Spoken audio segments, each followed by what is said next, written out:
morning. We have a closing today, and in reviewing the final closing disclosure with our borrower, there's a section that is a bit complex to understand, and even though we explained it at the beginning of the transaction, it's important to go over it one more time just to make sure. But this is the escrow account, and the fact that when you're buying a new home, the seller has to give you credit for the property taxes for the duration of the time in the year in which they've owned the property for.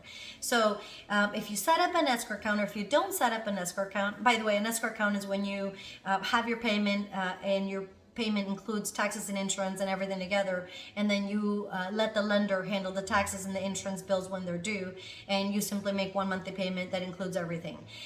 When you buy a new home, in order for your escrow account to have enough money at the end of the year, considering that you're closing here in the middle of the year, you have to be able to, or the lender has to be able to collect all the number of months from the beginning of the year up until your first payment day, because after that first payment day, or at the beginning of that first payment day, especially this year at this time of the year right now, you will only have 5 months left in the year to make payments, which means if you make payments on your mortgage and towards your escrow account, you're only putting in 5 months of taxes and 5 months of insurance. Naturally, at the end of the year when the bills are due for the taxes, you're not going to have enough money in the escrow account. So you got to go back and say, okay, in order for the escrow account to start off with money so that we can then add the next 5 payments of taxes, and at the end of the year have the equivalent to the 12 months that we need, you have to go back and collect January all the way to the first payment date. So I'm going to show you on a closing disclosure where you would see that information. If you're in the middle of buying a home, or if you're about to buy a home, I guarantee you hardly anyone explains this. It takes time, and everyone just wants to make a lot of money and move on to the next. This is a closing disclosure. And in a closing disclosure, this section right here is what shows you whether or not you have an escrow account. So in this case, our borrower does have an escrow account, which means property taxes and insurance are included in that monthly payment right there, okay? Page 2 of the closing disclosure is going to show you section G. It's going to show you the escrow account. So this means this money right here for 3 months of insurance and then 9 months of taxes are going into this, like, sort of like a little piggy bank, right? Like a savings account. This money right here is the money for the taxes from the beginning of the year until your first payment date, okay? So it's 9 months of property taxes, right? Which equates to $164.96, okay? Now, naturally, your is to give you credit for the first months of property taxes from the beginning of the year until the closing date, because if not, then you're basically putting into your escrow account 9 months and then paying another 5.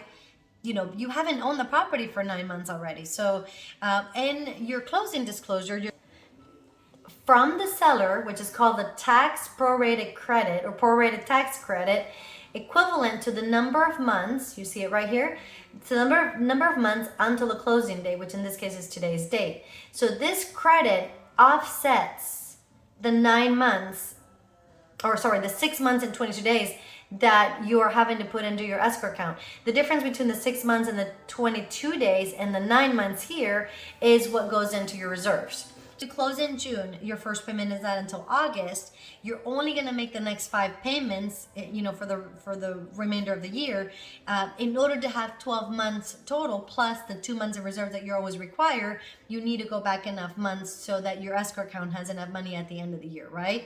So anyway, just a little bit of an explanation there on the escrow account and how it is that whether or not you set up an escrow account, the seller has to give you the credit from the beginning of the year until the closing date, because unfortunately or fortunately, the county does not stop at any given point or in the middle of the year to say, okay, seller, you owe this much up until this day, and then buyer, you're going to owe the remainder. That would be a perfect world, right? If the bill could just be split and there's no ties between them anymore, and you can just move on and pay the remainder of the year, and that's it. But it doesn't work that way.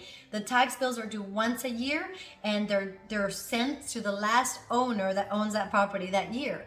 So the seller has to give the buyer that credit.